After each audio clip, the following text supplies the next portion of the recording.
Centuries ago, a powerful slave could no longer bear the suffering he lived through, so he found a way to escape his master's land. He ran day and night. He crossed valleys, rivers, and mountains and reached the capital. That day, there was a championship in the city to honor the king. When the slave saw the competition, he went straight to the soldiers and asked to join.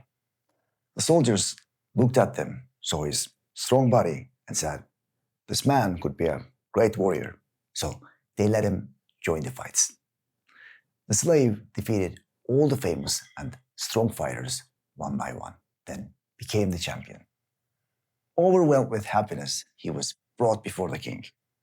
The king congratulated him and said, "Whatever you wish, ask it of me." And the slave said, "My king, I am a slave, and I ask you to grant my freedom, please." The king grimaced and replied, "I cannot give you that, slave. If you want to gain your freedom, you must also win yourself." And the slave said, "My king, how can I win myself?" And the wise king answered, "When you learn not to be drunk on victory like wine." And that is where the real story begins. Think about it. Why does a story like that hook us so quickly? Why do we instantly lean in? Why do we want to know what happens next? Because strong stories follow patterns. They're not random. All of them have structure underneath them. And after spending a lot of time studying stories, movies, books, and the thinkers behind them, I broke that structure down into 7 simple steps. So you can steal it to tell better stories and become a more engaging storyteller. So let's take a closer look. The first step is the subject. The question you should be asking here is simple. What is my story about? And you should free your imagination without limits. A story can begin with anything: a journey, love, despair, revenge, inspiration, one person, or even a whole group of people. Here, I'll use a lot of examples from movies because they make these patterns easier to see. And let's start with the Shawshank Redemption. On the surface, it's about a man in prison, but at a deeper level, it's really about hope, patience, and determination. And it gives that message in one unforgettable line. Hope is a good thing, maybe the best of things, and no good thing ever dies. And if we go back to the slave story, the subject is not just a slave or a fight. The real subject is freedom. And even deeper than that, self-mastery. So think about one moment in your life that changed everything. Just one moment. That moment can become the heart of your story. The second step is contrast and chaos. Here's the thing. If there is no struggle, there is no story. Imagine I told you a story about someone who wakes up, goes to work, does a good job, comes home, eats dinner, and goes to sleep.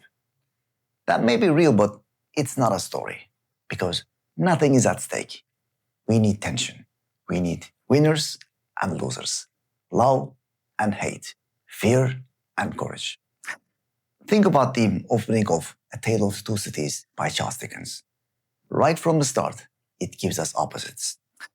It was the best of times. It was the worst of times. It was the age of wisdom. It was the age of foolishness. And the line goes on. And in that story, everything is built on contrasts. Slavery and freedom. Victory and inner weakness. You can win the fight and still lose yourself. So the real question is, what opposites are you bringing into your story? Next is the hero and the antagonist. This is where we meet an ordinary person.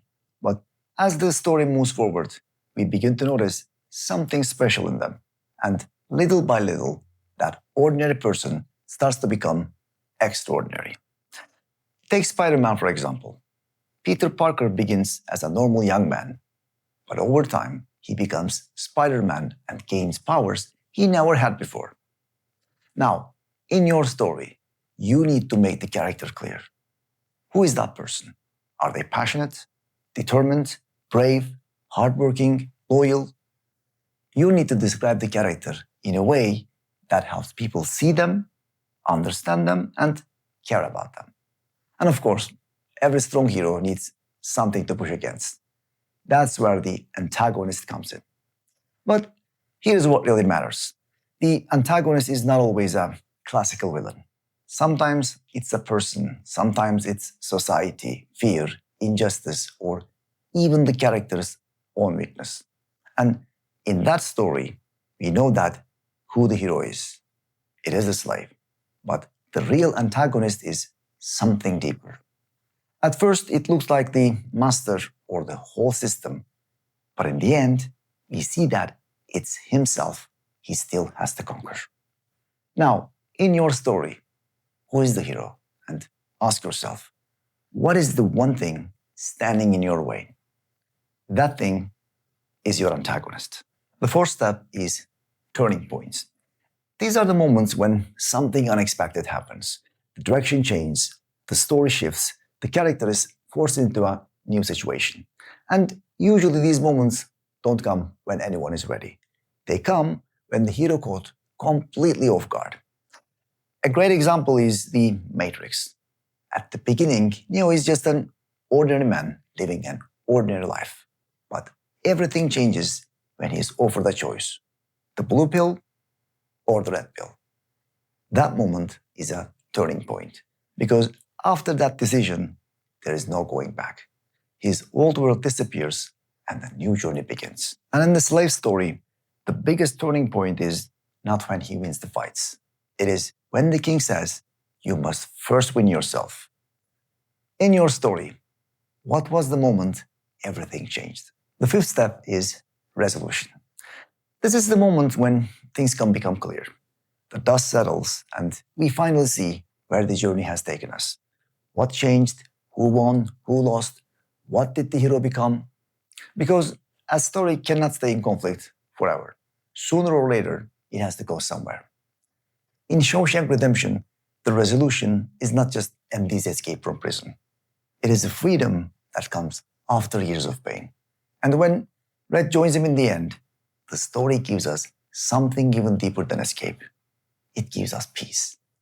And in the slave story, the resolution is not just about becoming champion. The real resolution is winning on the outside is not enough. Something deeper still has to be won. And finally, the last step is delivery. Here's the painful truth. None of this really works if the delivery is weak. Because a story is not only about what you say, it is also about how you say it. This includes your body language, your tone, your voice, pacing, and your transitions. For example, if you're telling the story of another person, you can slightly change your voice to reflect their emotion. You can lower your voice, you can speed it up, you can slow it down, you can pause at the right moments, you can whisper when something needs intimacy or tension. Transitions are also very important. When you move from one point to another, the shift should feel smooth. If the moment carries tension, your voice should reflect that. Sometimes quiet delivery is more powerful than loud delivery. And finally, take your story right now. Tell it out loud in 60 seconds. Record yourself. Watch it back just once. You'll immediately notice what needs to change. That one recording will teach you more than you think. Now, it's your turn to tell the story only you can tell.